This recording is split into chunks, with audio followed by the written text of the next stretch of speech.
देखो हमें ये सिस्टम दिया हुआ है स्प्रिंग और मासेस का, बोला है कि ये इक्विलिब्रियम में है ना, इक्विलिब्रियम में। और M1 और M2 की वैल्यू हमें दी हुई है 2 kg और 2.5 kg। इसकी वैल्यू है 2 kg, इसकी है 2.5 kg। और बोला है K1 K2 और K3 200। K1 की वैल्यू स्प्रिंग कांस्टेंट 200 है, K2 है 1000 और K3 है 500, है ना। If the elongation in the spring A is 200 centimetre, sorry 20 centimetre, इसमें 20 सेंटीमीटर की इलोंगेशन है।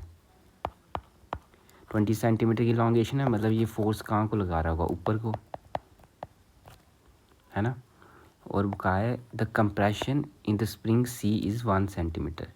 सी में कंप्रेशन है, मतलब ये कंप्रेस्ड है, इसका मतलब ये फोर्स कहाँ लगा रहा होगा, ऊपर को लगा रहा होगा ये फोर्स, ये M2 को धक्का दे रहा होगा। और कंप्रेशन कितनी है इसमें, 1 सेंटीमीटर।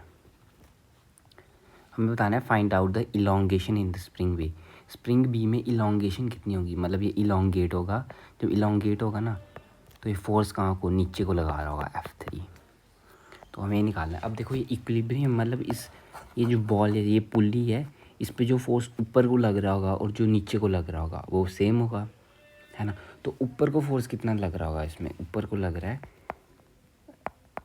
F1। तो F1 की वैल्यू कितनी है, F1 की वैल्यू है 200 इंटू 20 इंटू 10⁻²। वो जो नीचे को फोर्स लग रहा है, नीचे को एक तो मास का लग रहा होगा और स्प्रिंग की वजह से आ रहा होगा कुछ नेट।